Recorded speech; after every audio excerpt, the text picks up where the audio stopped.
Oke, Kak Dewi, menurut Kak Dewi ada nggak sih unsur mistis di balik tol Cipularang di kilometer 92 yang sering makan Sebenarnya kalau kita berbicara mengenai mistis itu balik lagi believe it or not ya, percaya atau enggak itu semua dari kita masing-masing. Tapi kalau kita pribadi, kita sesuai fakta aja dulu. Apakah memang peraturan-peraturan yang ada di lalu lintas ini sudah dijalani dengan baik? Salah satunya ibaratnya salah satu pengemudi. Apakah kita juga manusia-manusianya ini? Kita jangan berbicara, jangan menyalahkan setan-setan atau roh-roh atau penunggu-penunggu. Tapi balik lagi ke kita dulu. Kitanya ini sudah bisa nggak safety buat diri kita dan juga kendaraan kita? Kita sudah mematuhi peraturan nggak? Mobil kita aman nggak? Belum nggak? Dan seperti apa dan kayak gimana? Jadi jangan ke yang lain-lain dulu. Supaya apa? Supaya semuanya itu aman. Karena kalau kita sudah mengikuti rambu-rambu, mengikuti peraturan lalu lintas yang ada, mobil kita juga safety, pasti semuanya aman kok. Mami mungkin sebagai orang yang sering berpergian ya Mami ya, terkait pekerjaan, punya boundary sendiri gak sih mungkin ke supir, ke mobil untuk menghindari hal-hal seperti itu? Kan kadang kita udah hati-hati tapi orang lain gak hati-hati di jalan gitu. Iya gini, kalau aku pribadi ya bismillah kita niatin dengan baik dan orang-orang aku harus bekerja sesuai dengan SOP. Jadi kalau memang Pak supir, aku selalu memberikan kelenggangan, rasa empati juga karena bagaimanapun kan beliaunya manusia yang punya masalah.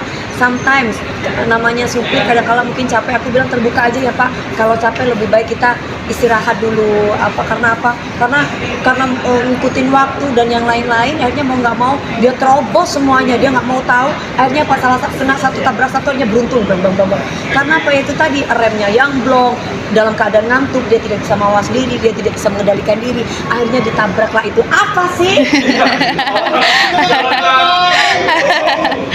Ya kayak gitu. Jadi aku punya SOP sendiri untuk karyawan aku. Jadi aku tidak pernah memaksakan mereka untuk bekerja yang maksimal. Tetap bekerja maksimal, tapi kalian juga harus curhat kalau memang ada apa-apa, terbuka. Kita pun juga mengerti kok, nggak langsung tiba-tiba orang disuruh bekerja tapi dia ada masalah, akhirnya dia tidak mau cerita, akhirnya mau nggak mau dia nggak konsen, dia nggak fokus, dan akhirnya saking banyaknya masalah dia tidak bisa istirahat, tidurnya kurang, terus kemudian dia nggak ngecek mobil karena udah hilang fokus ya, nggak ngecek mobil apakah mobilnya dalam keadaan safety, remnya benar atau mesin-mesinnya benar, akhirnya nggak dicek, akhirnya terjadi kecelakaan di jalan. Kalau Kak Dewi sendiri pernah nggak ngerasain kejadian yang aneh yang ketika melewati tol Cipularang, terutama di kilometer 90-an, entah tiba-tiba merinding atau apa? Kalau itu sih, kalau aku nggak pernah sih Mas. Intinya bismillah, segala sesuatu dimanapun tempat itu pasti ada penunggunya. Balik lagi semuanya harus letakkan Tuhan buat kita dimanapun itu berada. Kecelakaan tidak akan mungkin terjadi kalau misalkan saya pribadi ya, aku pribadi ibaratnya tidak mawas diri gitu. Nomor satu mawas diri dulu, yang kedua ya disertakan Tuhan. Apapun yang terjadi pasti atas kehendak Tuhan gitu. Iya Pak.